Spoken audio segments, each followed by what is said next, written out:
Gimana orang Katolik yang podo-podo mbak awak dewi kok mau bayar, sementara kita nggak bayar?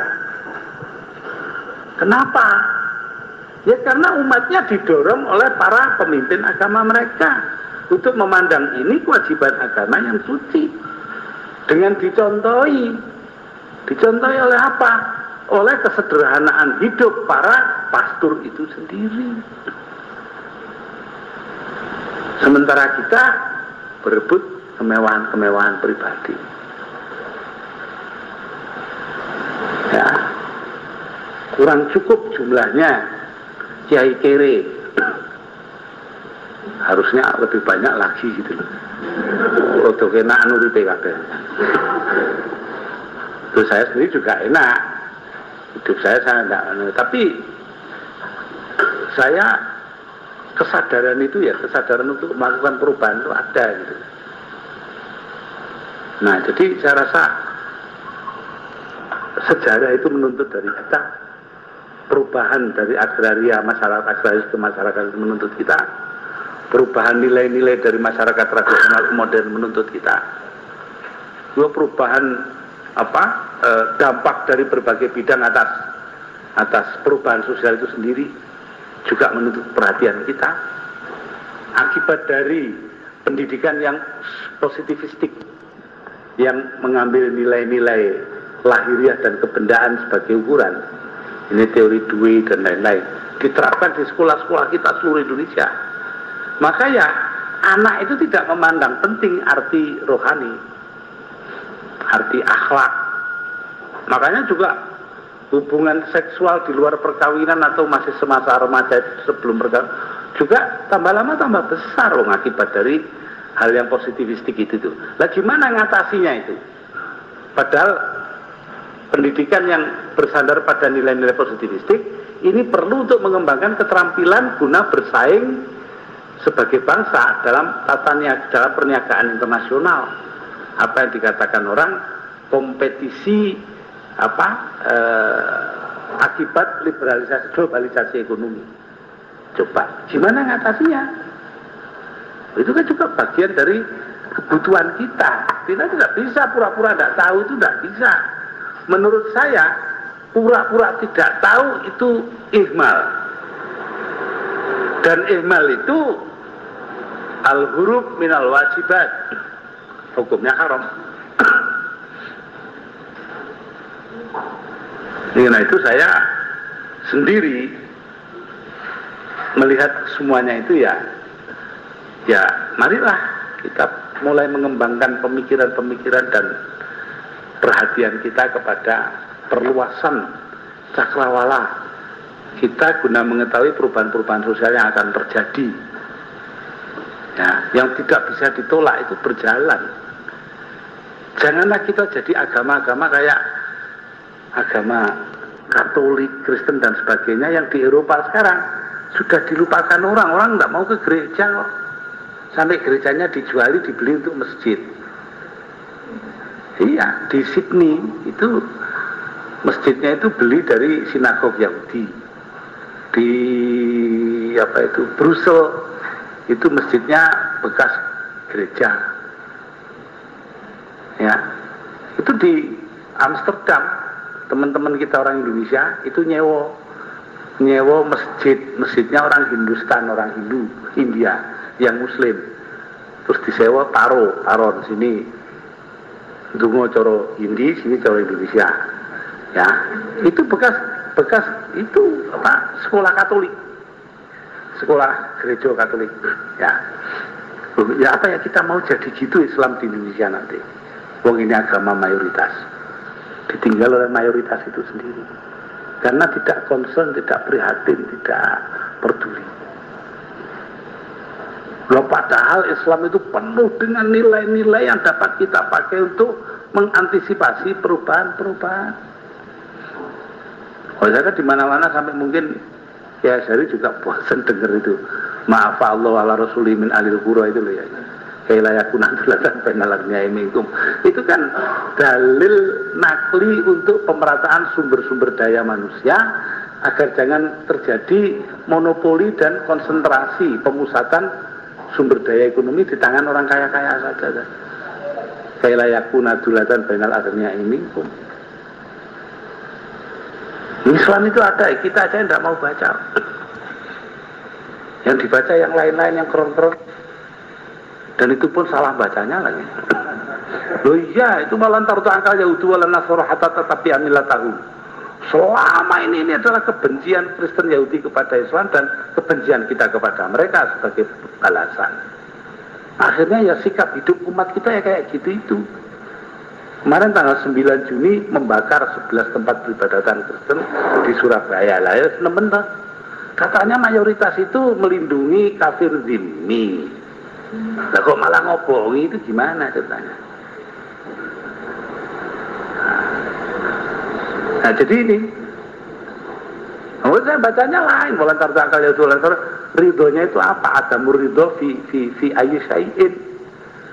Adamur ridho ay adamu qabulil haq. Al haq dalam Islam yaitu wujudullah kazatil wahid. Keesaan Allah itu yang tidak bisa diterima Kristen dan Yahudi. Ya kalau itu ya wajar saja lah. Kalau mereka menerima kan sudah tidak Yahudi lagi, sudah tidak Kristen lagi loh. Kenapa kok kita geger? Quran mengatakan malantar tu angkal Yahudi wala Nasara, itu kok kita gegeri Kristen. Ya, kalau saya hormat kepada Quran dan saya ketawakan yang Kristennya gitu loh. Gak usah dimarahin. Gak apa-apa, kita juga tidak mau.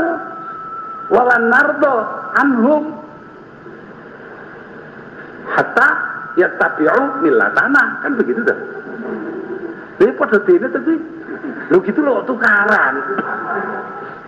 Nah itu loh. Ini saja sudah kelihatan gitu loh. Baca itu cari yang keren-keren macane kleru pisan. Ngono kok dididik ning rakyate. Kenemen sudah. Enggak ngerti perubahan sosial. Kenapa? Karena hubungan antara agama itu dalam masyarakat modern yang pluralistik seperti kita, mau tidak mau harus bergaul dan toleransi. Dipaksa oleh keadaan.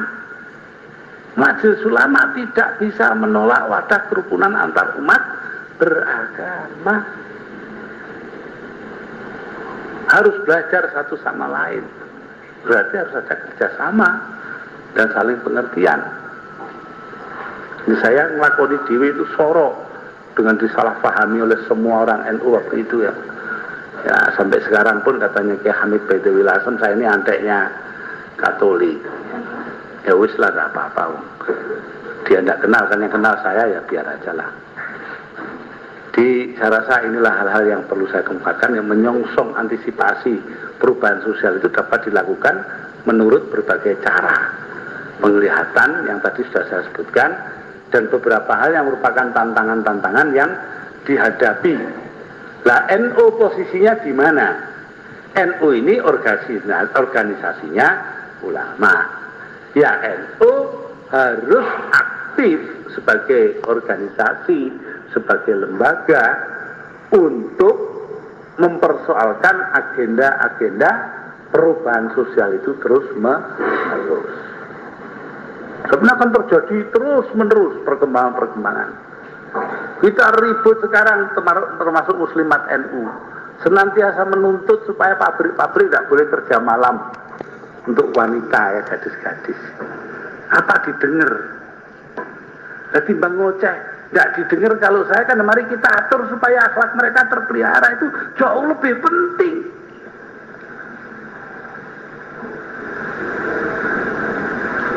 Anak saya ini di Fakultas Psikologi Gajah Mada, dia cerita kepada saya bahwa di Jogja ini nyari tempat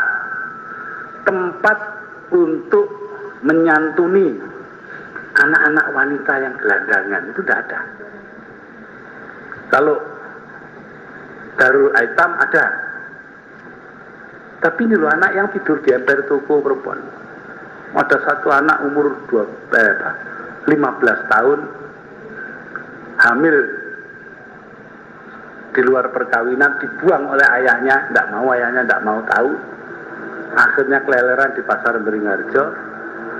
Karena anak saya ini ikut dalam kerja sosial, dia bawa itu, tapi bingung mau dibawa kemana. Disinilah ulama itu akan dikutuk kalau tidak mau tahu ini. Harus mikir kita. Ada satu tempat untuk dandani mereka gitu loh. Sebelum kita kirimkan ke tempat lain ada stasiun.